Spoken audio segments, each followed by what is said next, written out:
বলন্ত ব্রাহ্মণ নাহি কিছু ধন, ও এহি খেলাভ পরম।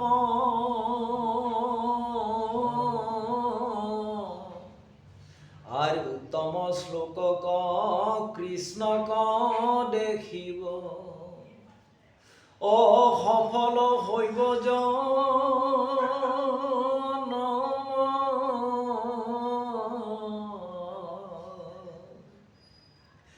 আর এহি তত্ত্ব চিন্তি চলিবা কপ্ৰতি, ও কৰিলা দৃঢ় মনক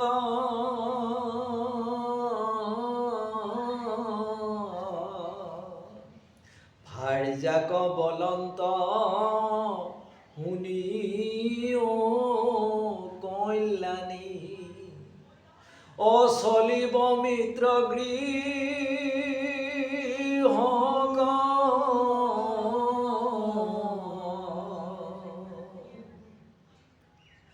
আর গৃহত যি কিছু সন্দেহ আছই, হতরে দিয়ক আনি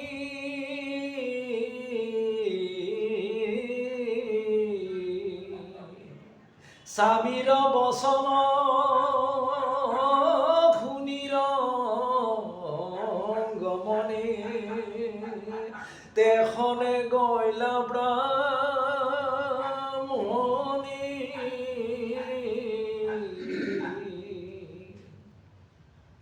ব্রাহ্মণ গণত মাগিয়া পাইলন্ত, হালি চাউল 4 মুঠি,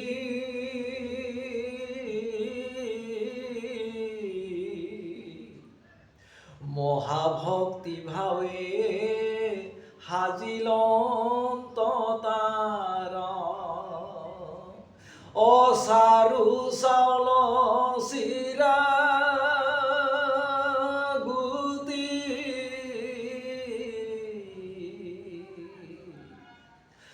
আৰ ধুতি কানি খানি আনিয়া হাতত,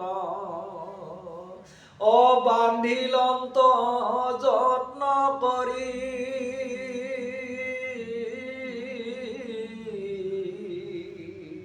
স্বামীর হস্তত দিলন্ত ব্রাহ্মণী, ও লইলন্ত বিপ্রেহা দরি,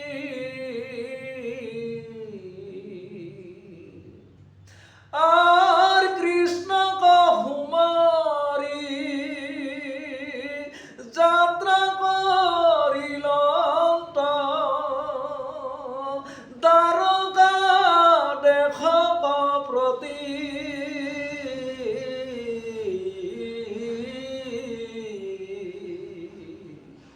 মনতে গুণন্ত কিন সুপ্রভাতা, ও দেখিব আজি শ্রীপতি।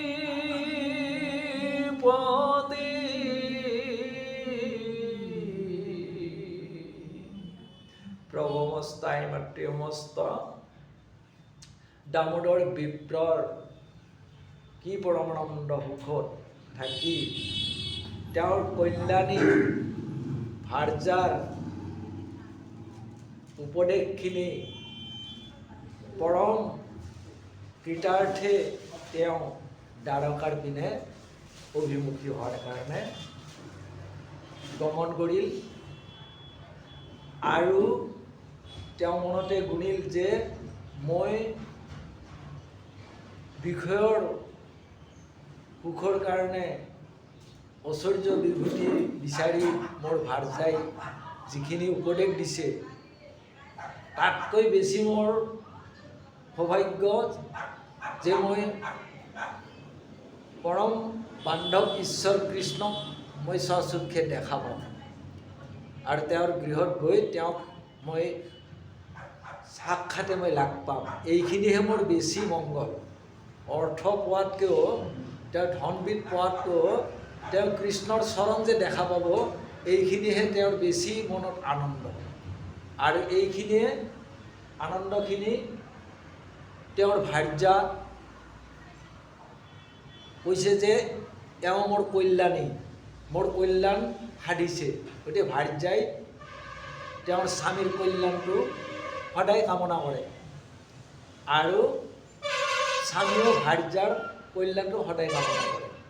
গতিকে উত্তম ভাৰ্যা যিজন হয়, যিজন স্বামীৰ কল্যাণটো সদায় কামনা কৰে, আৰু সেইজন ভাৰ্যাক মানে দুহিতা বুলি কৈছে, দুটা কুলৰ যিয়ে হিত সাধন কৰিব পাৰিব। পিতৃকুলৰ স্বামীকুলৰ এই দুটা কুলৰ হিত সাধন কৰিব পাৰে, সেই পত্নীগৰাকীক মানে দুহিতা বুলিও কৈছে। আৰু পৰম কল্যাণ সাধন, পৰমৰো পৰম কল্যাণ সাধন কৰিব পাৰে ভাৰ্যাই। যেনেকৈ কৃষ্ণক সন্মুখ হোৱাৰ কাৰণে কৃষ্ণৰ ওচৰত পঠাইছে, কিন্তু ঐন্দ্ৰিকৰ পত্নীসকল হ'লে ক'ত পঠালে হয়? ৰজাৰ দৰবাৰত পঠালে যে ৰজাৰ তাতে যোৱা, ৰজাৰ পৰা কিছু ধন লোৱা।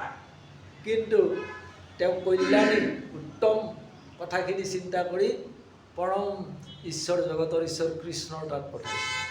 গতিকে এইখিনিত আমাৰ ভক্তি ৰসৰ এইটোকে বুজাইছে যে ভক্তি মাতৃৰ আশ্ৰয়ত থাকিলে ভগৱন্তৰ কৃপাখিনি সদায় পাই থাকে বুলি কৈছে। কৃষ্ণ মাধৱ, কৃষ্ণ মাধৱ। আমি এইখিনিতে আমাৰ অনুষ্ঠান বিৰাম কৰিছোঁ। কৃষ্ণ মাধৱ, কৃষ্ণ।